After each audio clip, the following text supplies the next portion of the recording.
Greetings, all!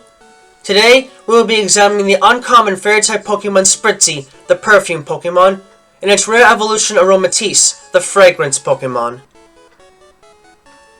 Though they might not look like anything more than a pretty face to most, the members of the Spritzee family are still unique creatures that can definitely use the power of smell to their advantage in unexpected ways when needed.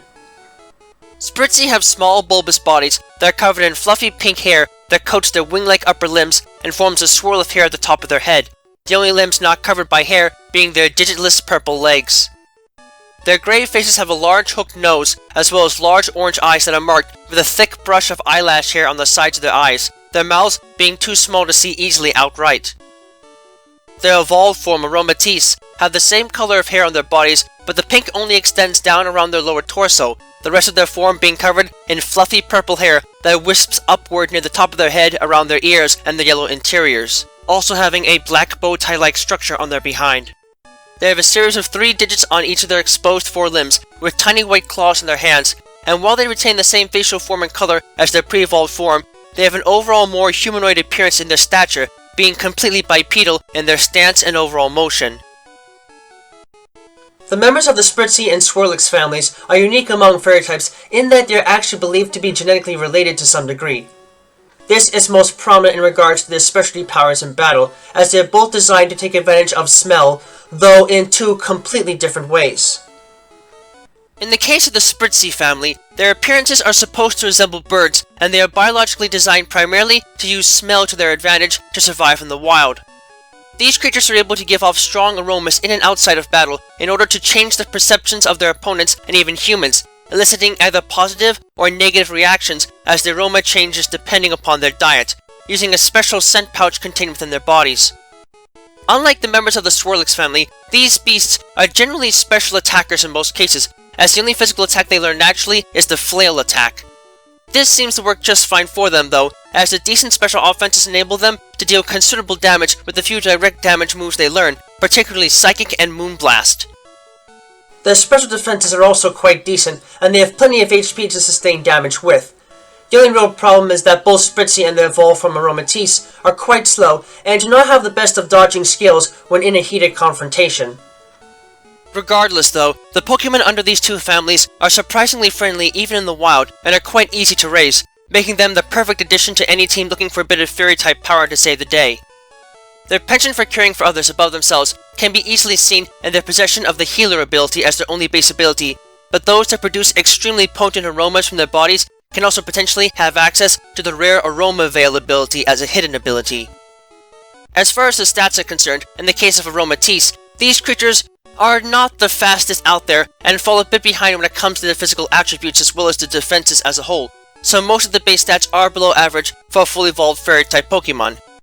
At the very least though, they do have good bulk to them and can hit decently hard with special attacks, so their base HP and special attack stats are above average for a fully evolved Pokemon of their type, giving them at least something to work with in the heat of battle.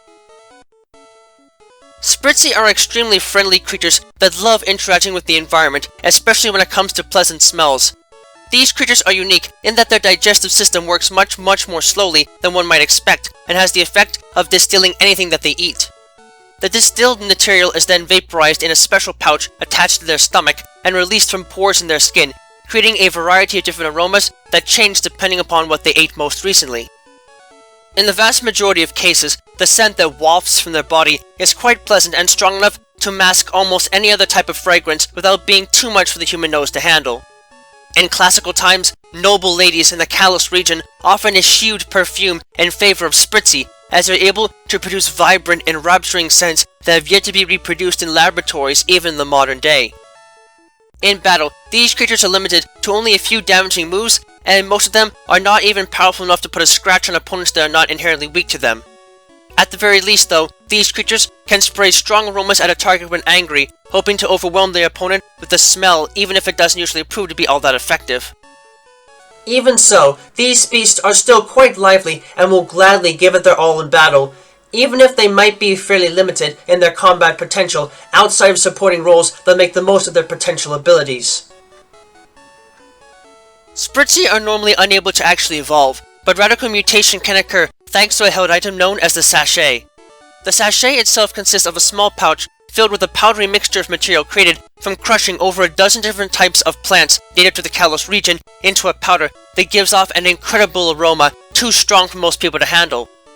This material has no real value on its own aside from acting as an extremely potent perfume ingredient, but its powerful aroma is enough to excite Spritzee a great deal.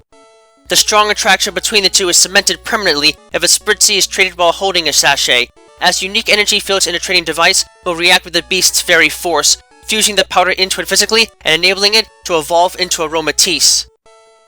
Instead of merely passively releasing scents from their body on a whim, Aromatisse have learned how to use this power as a weapon in battle, thanks in part to the thick fur that covers their body.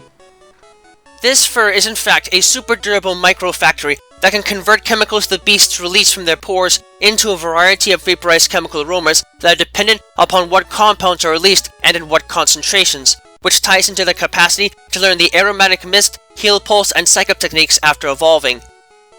Aromatisse have become masters of this power in evolution and can generate just about any scent imaginable, which enables them to in turn manipulate the opposition as they wish, using pleasant calming scents to quell their rage and battle fervor, or releasing noxious smells to throw them off their game and make them sick to their stomach.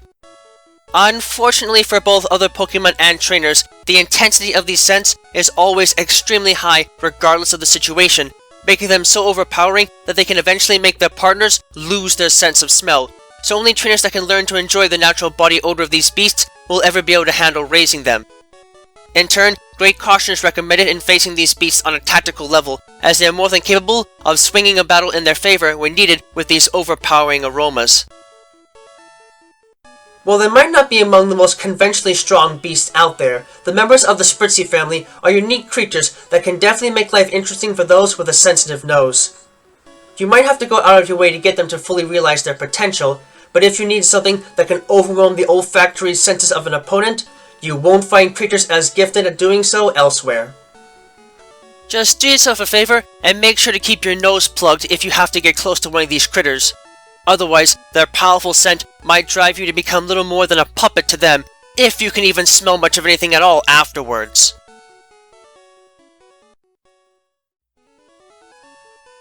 Thank you all for watching this video. It is always an honor to be able to speak with you all on the subject of Pokemon in a way that brings me great joy and happiness in my work. If you would like to keep tabs on past and future work, click that subscribe button, check out my work on DeviantArt, and don't be shy about following me on Twitter, where you can find pertinent announcements on upcoming work before it is officially posted. Links to both can be found in the video description.